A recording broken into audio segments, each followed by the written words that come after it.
Hello, this is Kenneth Brashears again, and I'm here for the second installment of the four-part series that runs through the history of the text of the New Testament. Again, this is a very basic run through. This is more surface level. This isn't getting too deep into too many things because we could literally spend hours doing it. And this time, unlike the first video, I'm actually going to try to start narrowing this down to 20 to 30 minutes. So that way we can bite off a little bit at a time, have time to chew on it, and of course, with this being recorded, you can go back and look at the first video and whatnot. So this time, I'm going to deal with a couple things, and then I'm going to start getting into a little bit of historical timeline through about the first 10 centuries. Again, church history is not what I'm focusing on, but I am pulling a few bits and pieces out of church history. So let's go ahead and get this started. So I'm going to go back into text types. The first excuse me, video gave a little bit of an introduction, going through papyri, uncials, minuscules, and then the early centuries. I say early centuries, about the first 10 centuries. We're going to try to just skip through and highlight a few details. So first big question is, what is a text type? Exactly. Now, the names that we've given the text types are rather arbitrary, somewhat by region, but that doesn't necessarily mean that a particular manuscript comes from that region. How do I put it? It's more like a broad, generalized classification system. You know, like how we have in zoology, you've got the different kingdoms, and then it goes all the way down to genus, species. Although it's obviously not that detailed. But anyways, a text type, they're basically sets of families of manuscripts that are similar in language, variant readings, which is probably the biggest factor. Script is the other big factor, and also obviously by region. But it's important to note that just because you have an Alexandrian text type manuscript, that doesn't mean that it necessarily came from Alexandria or ended up in Alexandria. It could have been in Rome and made its way to Jerusalem. Yeah, you just don't know, because they didn't always put a timestamp and location and authors on things. But anyways, putting out text types like we do and the way we focus on it almost seems like there's two different Bibles or New Testaments, which they're not. Again, in the first video, I went through basically the main three Greek texts that many people often reference, such as the Nestle-Aland 28th. Well, now it's the 28th. The UBS text is actually the same text. Then I've got a Hodges and Farstad majority text, and of course this is a Trinitarian Bible Society TR, which was a work done by Scribner. If I exegete all three of these, you will have the same faith. You will have the same basic doctrines of the faith. So again, text types, again, the names of them are rather arbitrary, but they are groups of families of manuscripts that are classified dependent upon the specific script, the specific variants they have, the developments of the Greek language as time went along, and of course the Western readings, much it's in Latin, comes from the West, and so don't get too hung up on text types in and of themselves. We could go through so many different review so many different arguments with that. So this is a graph from, I believe, Center of the Study of New Testament Manuscripts. Basically, this kind of gives you an idea of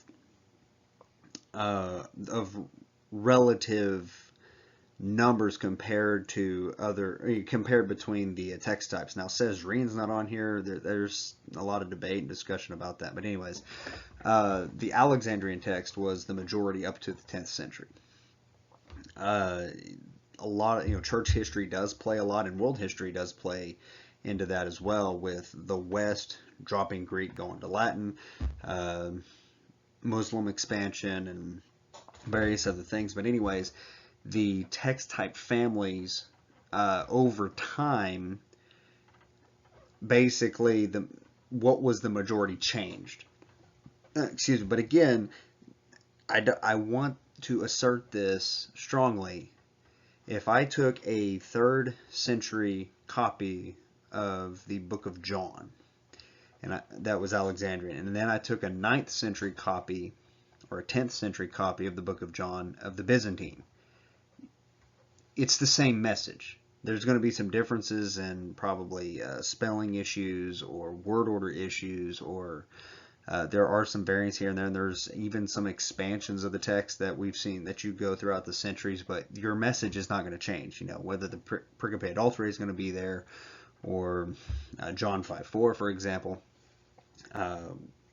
which many believe is an issue of a textual or a footnote that somebody had written in the margin that was inserted into the text, because many years later somebody was copying that, didn't know, well, is this a note or was this part of the text? You know, who knows? But anyways, this timeline right here gives you a basic idea of the 3 major types of manuscripts that we have, such as the papyrus, the uncial, and the minuscule.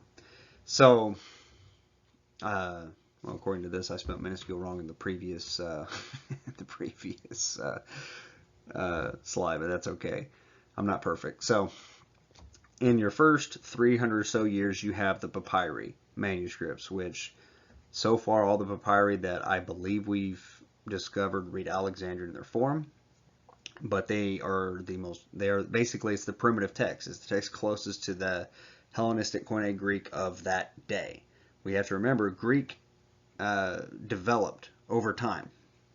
And so the minuscule text obviously is going to have some differences in between, you know, from it to the uncial and the papyri manuscripts. Although, you know, it was a different script. And you also had historical issues such as persecutions, among various other things. But anyways, papyri was used from, according to the, you know, from the 1st to 4th centuries, vellum, which is leather. From the 4th to 15th centuries, again, leather became very widely used. The Magna Carta, the final draft of the U.S. Declaration of Independence and whatnot was on leather or parchment. But your unsealed text goes from about the 4th to 8th centuries, and your minuscule text goes from 9th to 15th century. So now, let me give you an idea. So say you dig up a manuscript and it's on vellum. Okay, it's on vellum and it reads in a majuscule form. So if we're writing on vellum and it's in a majuscule form, our initial thought is, okay, in between 4th and 8th centuries. And they're going to, you know, and then you're going to go from there as far as which century you're going to date it in. So that's one of the ways. So if we find a papyri manuscript that obviously reads in a majuscule form, we're probably going to date that before the 4th century. If I find a vellum manuscript that reads minuscule, it's likely going to be Byzantine in its reading, so I know, okay, this came after the 9th century. So, you know, there are various dating methods that they use, but as far as the basic concept of how we figure what era a manuscript came from, that's kind of the surface of that.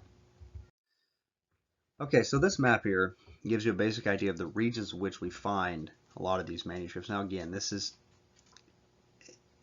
if I were to be extremely simplistic, it would be misleading, just because, again, like I mentioned before, if a manuscript reads Alexandrian, that does not mean it started in North Africa, Egypt, or wherever. It could have started in Rome, it could have been written in Greece, could have made its way, it could have originated from Alexandria itself and found its way elsewhere. We don't know, because, you know, they didn't put timestamps, they didn't put authors, or, you know, and these things were going all over the place, especially in the first 300 years of the church. In the various persecutions and other issues that had gone on. So, oh, there's the dog. uh, these are nails trimmed. But anyways, obviously from the West, well, that's where we get the Western readings, which are primarily in Latin. The Byzantine text type comes from primarily the area around Byzantium when the Eastern Roman Empire was constricted to that area, which we'll talk about here in a minute. But in North Africa and the Middle East, where we find a lot of the Alexandrian manuscripts, well, why would we find them there? Well, if you think about the arid climate that's in all those areas, even something as cheap as papyrus, well, the equivalent of our cheap paper, it would be well preserved. To give you an idea, my parents live in Midland, Texas. They had a piece of paper in their dash when they came up to up here to northeast Oklahoma, and it was late summer, and anybody who's been in Oklahoma in the late summer, especially East Oklahoma, knows it is extremely humid. That piece of paper, I guess, had absorbed the moisture, and it was stiff, and now it was, I mean, you could feel like it would rip easily just from absorbing the moisture. So, moisture, temperate Mediterranean climate that's up on the north side of the Mediterranean Sea is not good whatsoever for the preservation of stuff like that. Okay, so another very important question that we will get faced with are the variations in the manuscript tradition, and why we have the different translations that we have, and this, that, and the other. Well, this is an important question that we need to be able to answer, because there's not a monolithic streamline, so no two Greek manuscripts read exactly alike, and basically you put them together, they're not going to have the exact same everything. So what are the variations of the text, and how do they affect the message of the Bible? Has it been effective? So out of roughly, I believe Dr. Dan Wallace estimates about 400,000 total variations within the manuscript tradition of the text. Now, a good 3/4 of those are spelling issues. Issues where, if you're a Greek grammarian and you understand the language, you're reading a manuscript and you say, oh, that word was misspelt, or that punctuation mark's in the wrong spot, or this, that, or the other. The word order was different than this one over here. The vast majority, again, the majority of people who were playing as scribes, hand copying manuscripts of papyri or vellum, they were not all scholars, they were not all professionals, and this wasn't like the way the Masoretics operated. But anyways, that's the vast majority of the variations. Now, almost up to 20% of those variations you can't even translate outside the Greek language. It doesn't affect doctrine, meaning, or anything. You just can't translate it. You have 5% that are meaningful, as in it does change the meaning of a passage, but it's not viable, as in there's no way this could be original. And then the remaining, I believe he estimates around 1,100 actual meaningful and viable variants. If you want to be more conservative, roughly 1,500. But again, that completely changes the perspective, because there's actually roughly 1,100 places that they actually have to go through and figure out. And again, the textual notes that are given in the Nestle 28, and even the majority text, Hodges Farsight majority text, actually lists some textual critical issues. And I mean lower criticism, not higher criticism, where a lot of the wackos and way left-wing individuals are. So now I'm going to get a little bit into history. I'm not really going to delve too deep into these historical events. I'll speak a little bit about them and kind of how they relate to the text. So one of the big things in history that happened, again, 285 AD, Emperor Diocletian decides that the Roman Empire is too big for one person, so he splits it into two, and then you're going to have an Augustus, and a Caesar. All right, so basically you're going to have 4 different emperors, but 2 of them are going to be the head emperors, and then you're going to have 2 that are the emperors in training kind of thing. But anyways, there's a lot of stuff that went on with that. It didn't really last very long. I believe they called it the Tetrarchy. But anyways, let's get a picture of church history. Christians are still in the realm of persecution. Okay, it goes up. It comes up and dies down, then it reoccurs and it dies down. But of course, Diocletian probably had one of the worst persecutions against Christians, where he killed a few thousand. But anyways, this was one of the big defining moments in history, as well as it affected the church. Now, within the next century, the Western Empire is going to drop Greek and go to Latin. And the Eastern Empire, now of course, Constantine eventually makes his case. Of course, he had to, have a fight with the person who was actually supposed to take his place, but he said, nope. There's a lot of history that goes on with that. And he eventually moves the capital of the Roman Empire to Constantinople, and actually in 313 he had the Peace of the Church, where he makes Christianity the actual state religion, and things go on from there. Now, this is for Pastor Wiley. His favorite saint church father was Saint Nicholas, because he slaps an Arian at the Council of Nicaea. Now, I mentioned the Council of Nicaea 325 because there's a lot of misinformation about it. Many believe that this was when a bunch of old bearded men apparently sat in a smoky room and decided what books were going to be in the Bible. No, that's not how that happened. As a matter of fact, the 27 letters of the New Testament that are in the Bible today were actually already widely accepted and recognized as scripture. Athanasius was the Bishop of Alexandria, who was a key figure in the Council of Nicaea. He was one of the first big figures to actually say, basically give a list, and the list was what we have today. Because they come from an apostolic source. There are various other letters, such as the letter Clement wrote to Corinth, among some others that are well respected. I think the Didache is another one, but they're well respected, but they're not considered scripture. As a matter of fact, I believe there was a man who tried to, mid-2nd century, I believe, I can't remember, but he basically wrote Paul's 3rd letter to Corinth. And he found him to be a fraud, and they said, we can't accept this because it's written in our time. And I think they excommunicated that individual from the church. But anyways, the issue of Council of Nicaea had to do with Arianism. Now, Constantine had made Christianity the state religion, and again, Roman paganism was just prior, and actually almost saw a resurgence after Constantine. But anyways, the issue here was primarily for Constantine keeping his empire from just falling apart, with Christianity now being the main religion of the state.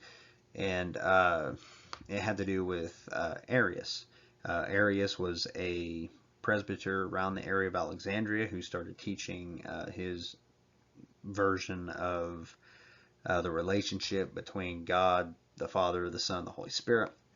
He believed the Son was a being created in time, and Athanasius and Alexander at the time, who was the Bishop of Alexandria, basically kicked him out. Had a local council, kicked him out, so he moves up to the area of Antioch in Syria, gains a massive following, and Christianity begins to just fracture because of this. And it was Bishop Alexander and Bishop Athanasius who succeeded Alexander in Alexandria that played a key role in defending the deity of Christ and fighting against Arians and the teachings of Arius. So moving along, 405 AD, Jerome completes the Latin Vulgate, and I have a note about Lorenzo Valla in the 15th century. Actually, I believe mid-15th century. I believe he died in 1457, if I'm not mistaken. But anyways, Jerome completed his Latin Vulgate roughly 405, and of course he has a commentary as well. And this was an interesting work because at the time for the Old Testament you had what was called the Septuagint, which was the Greek translation of the Old Testament. And even individuals such as Augustine saw it as inspired and infallible and whatnot, even though there are differences between it and, say, the Masoretic text and whatnot. And, well, Jerome actually went to, I believe he went to Jerusalem and stayed there for a while, increasing in his knowledge and understanding of the Hebrew language, and he translated directly from Hebrew for the Old Testament of the Vulgate. And it's actually from the Vulgate that we get the term Lucifer or Lucifer in Isaiah 14:12. That what we say in English is actually a transliteration from the Latin, which is has an interesting development. But anyways, he completes this roughly 405, and he took a lot of heat for translating from the Hebrew. And but anyways, I mentioned Lorenzo Valla because, again, at this time, and for another 1,000 years, 1,000 years plus, you have handwritten copies being produced. And what happens with handwritten copies is eventually, you make mistakes, and that mistake will make it through the manuscript tradition. And so Lorenzo Valla, and he was an interesting figure. Much of the portions of the he partly had something to do with sparking off the Reformation, which happened way later. But anyways, he theorized one day that the Latin Vulgate that he had in that day had been corrupted over time. Just mistakes, whether intentional or not, it had been corrupted. And he proved it by going to Jerome's commentaries, which would not have been used as much, would not have been copied as much. And he extracted the text from the commentary, set it up against the Vulgate, a modern, contemporary copy that he would have had, and he found errors. He found differences. And, of course, he didn't produce those. He didn't publish his notes because he probably would have gotten he probably would have been lighting up the town for that evening had he done so. It was not until Desiderius Erasmus published his notes, and he was in a much better position to do so than Lorenzo Valla was. Okay, so the next major world event that had a massive impact on the text of the New Testament was Islamic expansion.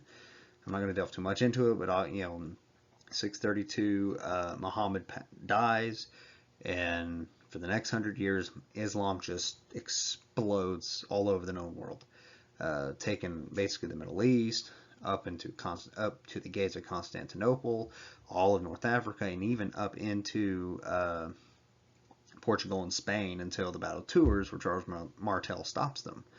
And so, what effect do you think this would have? Especially since the Alexandrian text was the text primarily used in those areas, and that's what we have of today. What would you think happened to the Christians in these areas and to the Christian texts in these areas?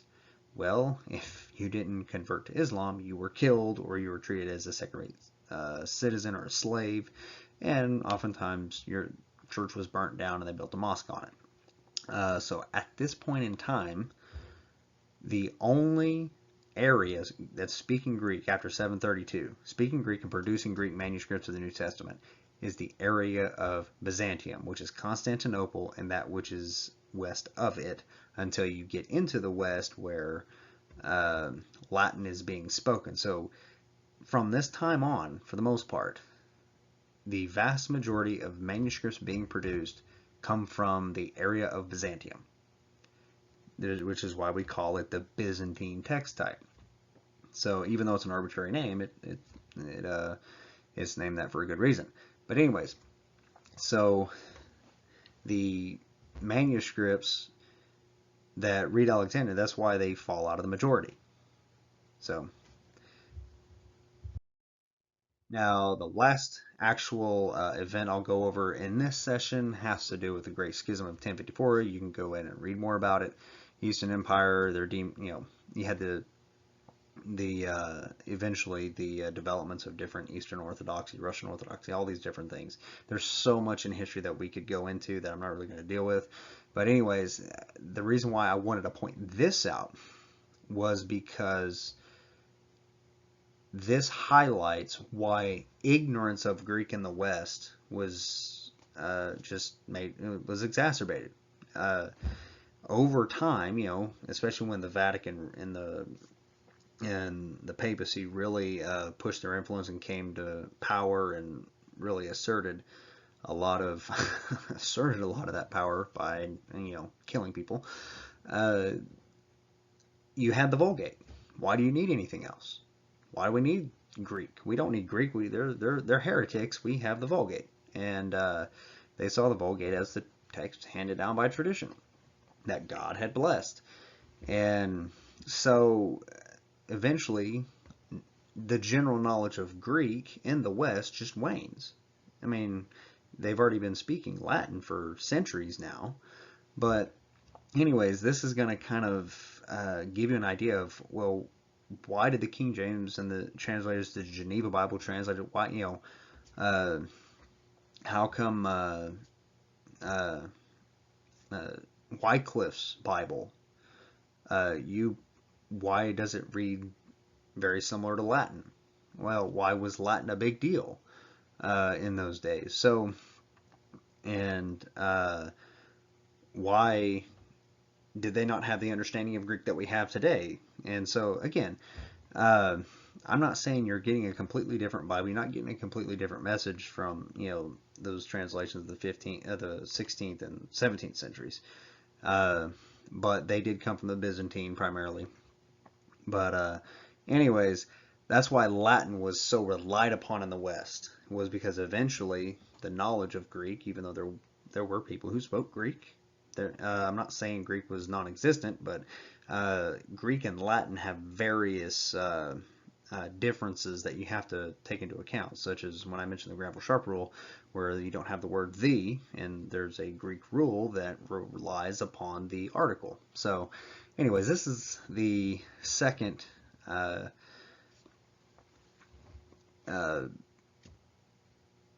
my goodness, I'm tired. But no, this is the second class or second session of this class of the history of the New Testament. Hopefully you enjoyed it. I know history is very boring for most people. I actually find it fascinating. But anyways, I will get the third video going and hopefully get into a little bit more interesting details as opposed to just history. But a lot of what I'm going through in the next one is basically the beginning of textual criticism as we know it today. And when I say textual criticism, I mean lower criticism, which is where they're actually taking manuscripts, going through and seeing all, comparing all the readings and saying, okay, which one would be the original. Thank you. Please leave any comments, any questions, comments, complaints, concerns, critiques, so on and so forth. Have a good day and God bless. Thank you.